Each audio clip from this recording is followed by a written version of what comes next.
There's a lot at stake with this race in Georgia. Supreme Court nominations, the next Attorney General, the next COVID stimulus bill. The fate of all those issues that impact all of us will come down to what happens in this final remaining Senate race in Georgia. We have a key race alert for you now.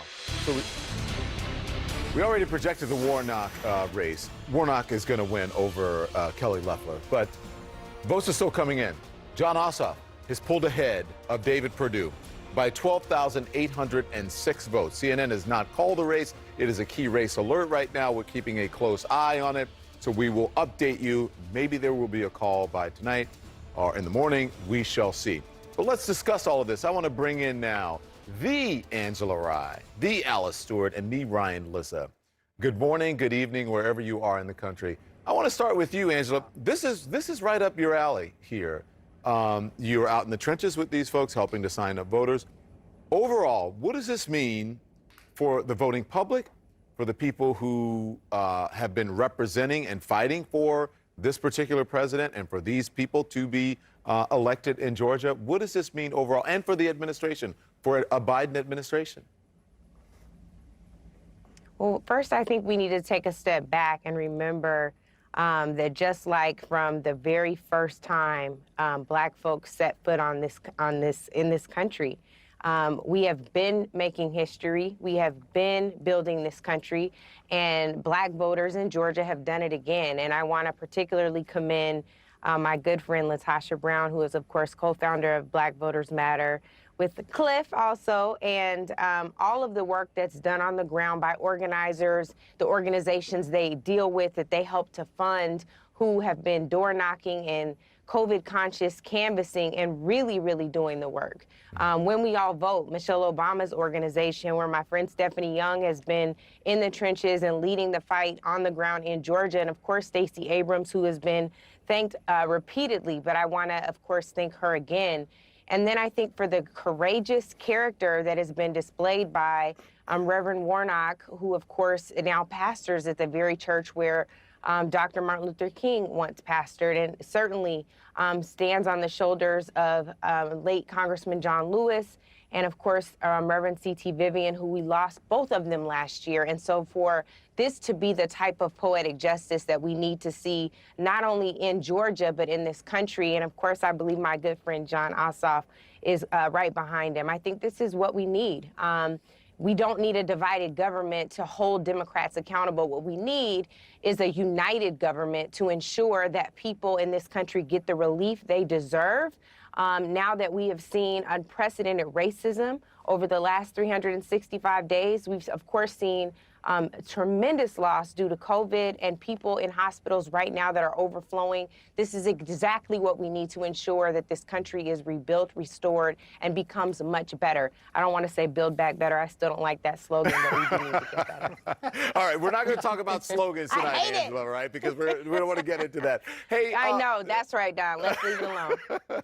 Hey, Ryan, so now what, Ryan, Lizza? I mean, seriously, I want to talk more about the big picture here. Now what? What does this mean for a Joe Biden presidency if it does indeed turn out that Jon Ossoff wins and Democrats control the Senate with the help of the vice president?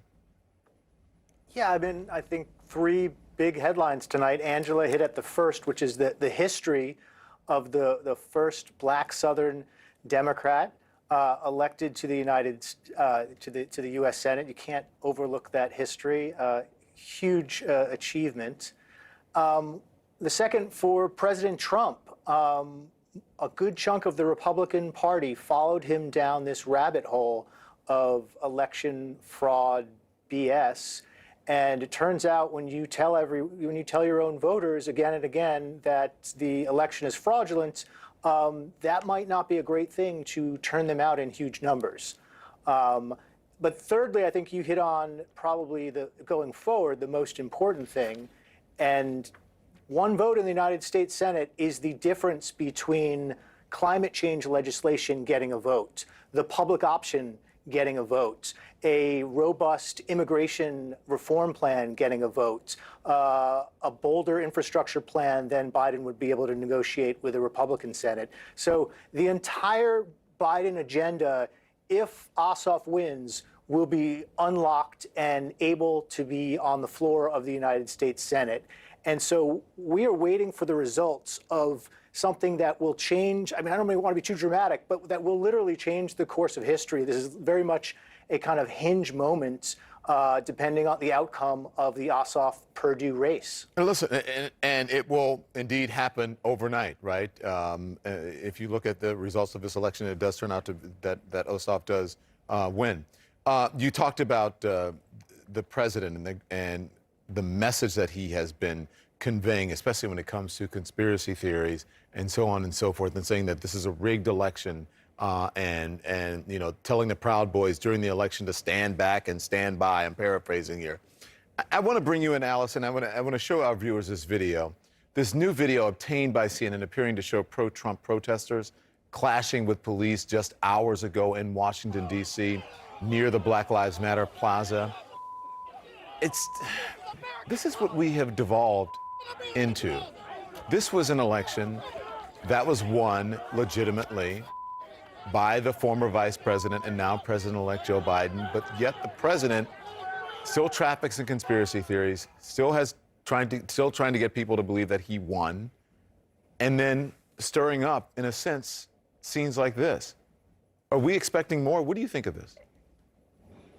I'm afraid with what we're going to see tomorrow, unfortunately, we might see more of that, and that's really disheartening. Look, we had free and fair elections in this country on November 3rd, and we had them yesterday in the state of Georgia, and I've said that from day one. And look, the fact that we lost one Senate race already in Georgia and potentially Republicans about to lose another says a few things. One, when you question the integrity of the election and then you get on the phone and tell the Secretary of State to pull 12,000 votes out of thin air to satisfy your vanity project, it tends to have consequences, and this is what we're seeing.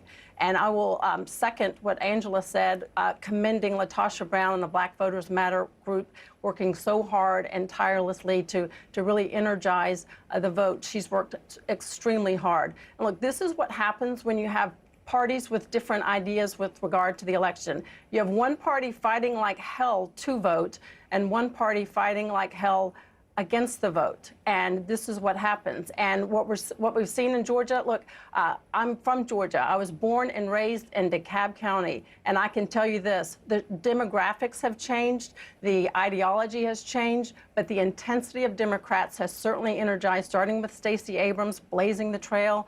But we have a new face in the state of Georgia, and the fact that Republicans allowed this to happen, much to the fault of their own, is really disheartening. But I will say this, I think we're going to continue to see more of this in the state of Georgia if Republicans don't recognize our elections are fair, they are valid, and people need to have more confidence in them. Well, listen, I'm just a country boy that lived in Fulton County, so you said it's DeKalb, so I'll take it. We always said DeKalb, and maybe that's just me with my old Southern drawl. Yeah, I will clear up the election controversy tonight. DeKalb County and the conversation at Matthew's Cafeteria in Tucker, Georgia tomorrow. I would love to be a fly on the wall. Why is that? Well, because it's changed so much. I went to Tucker High School, and the face of that town has changed so much. And I can say there's a lot of people, as I said, Dawn, that have been fighting really hard for this. I don't particularly like the outcome of this, but for the people that have worked hard and it's paid off, it's going to be a good day for a lot of people, Democrats in the state of Georgia. And, you know, change is hard, but a lot of times change is necessary. Yeah, it's amazing to see, really, Georgia turn blue, and especially being a son of the South, to watch a state that is traditionally ruby red turn blue right before our very eyes. And with the help of everyone that you mentioned. I'm so glad that you guys mentioned LaTosha Brown. I think she is an unsung hero that we don't mention enough, traveling around the country in a bus, right, all year long to register voters and to you know, try to create change, especially for Democrats and for folks of color in this country. Thank you all. We'll be right back. We're going to get all of you in. We'll have another panel with you guys. So